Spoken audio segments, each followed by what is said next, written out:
Poetry of the Pit.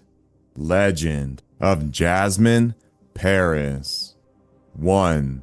Birth of the Beast.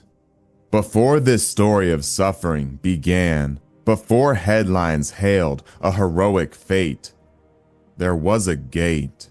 Not gold, not glorious, just chipped yellow paint on a rusty hinge. A doorway, not to triumph, but to trial, to terror, to a labyrinth, Lazarus Lake, hand-stitched from spite and a nightmare.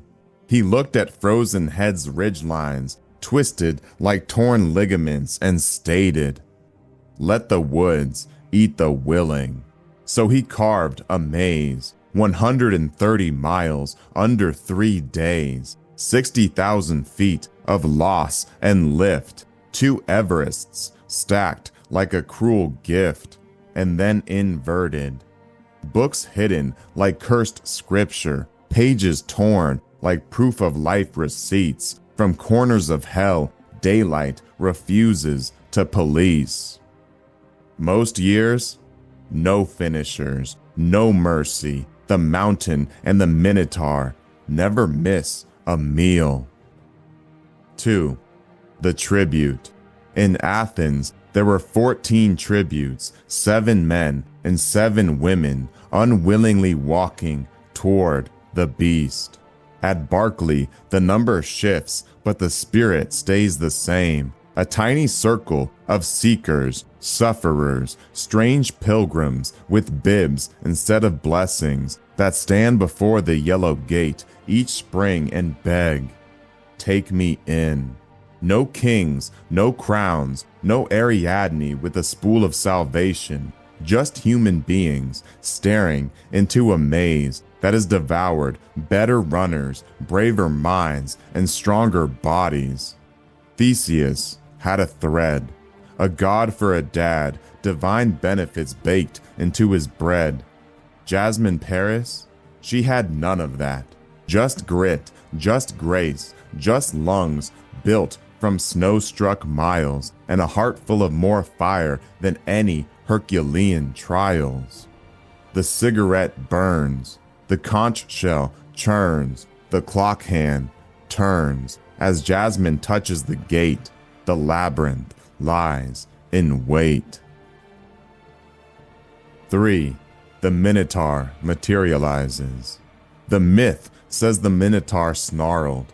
At Barkley, it stalks, it spreads, it is the landscape. Its horns are the jagged switchbacks that hook ankles sideways until courage cracks. Its hide is the tangled briars, a barbed wire tapestry stitched from shattered hopes, lost dreams, and the shredded skin of runners who came to forget fear and remembered it upon entry.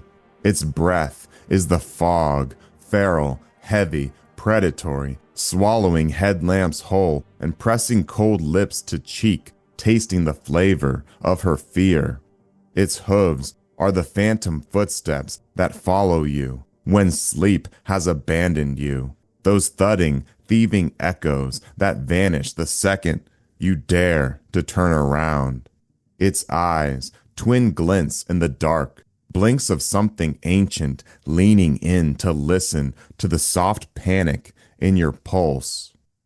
It brands you via the brambles that tattoo your shins, not scratches, not scrapes, inkless inscriptions signed by a forest that believes it owns your skin and bones. This Minotaur doesn't roar, it gets inside your head and then wages war. And the cruelest truth, some who enter never fully return. They don't quit, they vanish. Their footsteps linger in the leaves, soft repeating. Their whispers drift behind the trees, thin pleading. Their shadows keep walking the wrong direction when confusion grows thick and memory grows thin. Because the Minotaur doesn't just want your body, it demands your soul, your name, your will to stitch into its hills. Every rustle in the woods used to be someone's heartbeat. Every flicker in the fog is now a sacrifice the Minotaur keeps. 4. Loop 5. By loop 5, your world shrinks to a trembling compass and a memory of sleep that you once believed was real. Time turns carnivorous, seconds bite, minutes maul, hours harvest hope. The Minotaur circles closer, with each break in pace. Ratjaw grips her legs, the maze reveals its fangs. Stallion Mountain mars her face as a predator on the chase. Hallucinations hum, switchbacks snicker. Her name phrase at the edges like a 3x2-inch sticker. The labyrinth leans in, hot breath, cold whisper. Sleep, stop, stay. But Jasmin finds a new way. Her stride is shredded, but it's still a stride. Her mind is melting, but it's still personified. Then, a break in the trees, a strip of sky, the Minotaur lunges. She runs on by. She sprints with whatever particle of soul hasn't been stolen yet. She reaches out, touches steel, collapses so hard that the dirt can feel. A minute 39 between her and oblivion. 5. The rewrite. Theseus killed his monster and freed his city. Jasmin didn't kill the Barkley. No one does. The beast doesn't die. But the story was a lie, because she proved women can endure.